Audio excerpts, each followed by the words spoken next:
The journey from Enyinasie to Kwesikrom was an agonizing enterprise.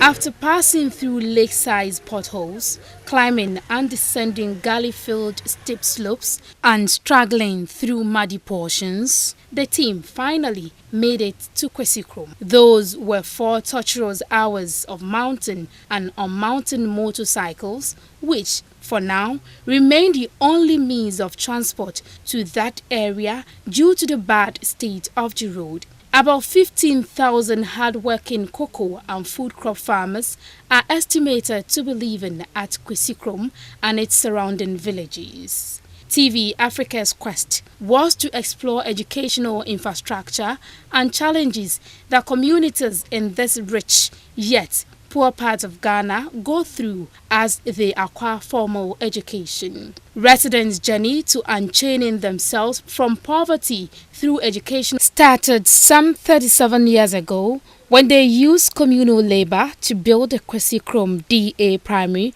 and junior high schools. Currently, the primary section has 210 pupils and 5 teachers, whilst the JHS has only 21 pupils and 5 teachers. In order to accommodate the increase in enrollment, the community built this makeshift bamboo structure and roofed it with palm fronds. But the area is a heavy rainfall zone, hence classes cannot be held when it rains. In 2010, government recognized the deficits of educational infrastructure in the area and decided to construct this structure for the community. 3 years on, the project is still at the foundational stage with the contractor nowhere to be found.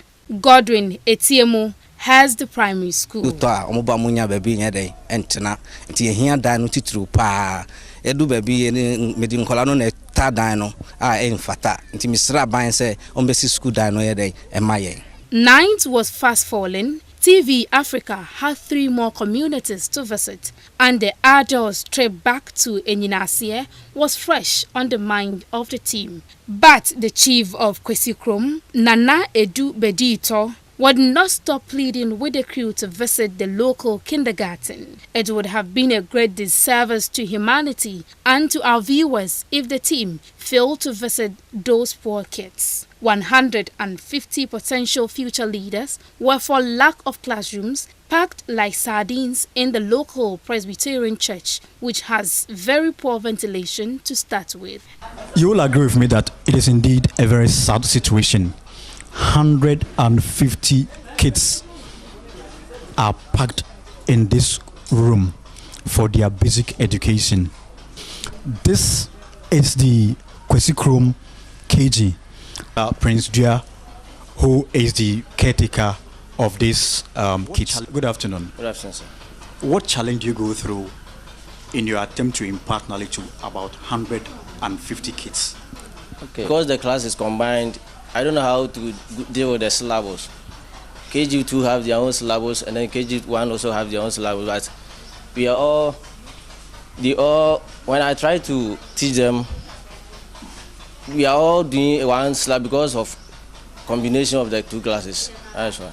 So, what do you want the authorities to do for you under such circumstances? Okay, for now I will plead on them to do the school building for us so that the class will be separated. Kwesikrom DA Primary School, the next school visited, has a population of 450 pupils. None of the 5 teachers here, including the head teacher, Stephen Sechi, is professionally trained. Some of the pupils are tutored under this tree for lack of adequate classrooms. When it rains, teachers are forced to terminate classes. When it is raining, we have to gather them somewhere, and after the raining, then we close them. As the head teacher, I'm appealing to the government to come to our aid, to come and build one for us. The story was not entirely different at Amanokrom. Classes are held under trees. 7 community teachers have been employed to lay the academic foundation for 157 pupils. In addition to lack of adequate classrooms, teaching and learning materials are unavailable. The facial expression and the tone of the PTS secretary, Felix Mate, is ample evidence of residents' frustration. This is a report by our Western Regional correspondent, Kwabena Ayim.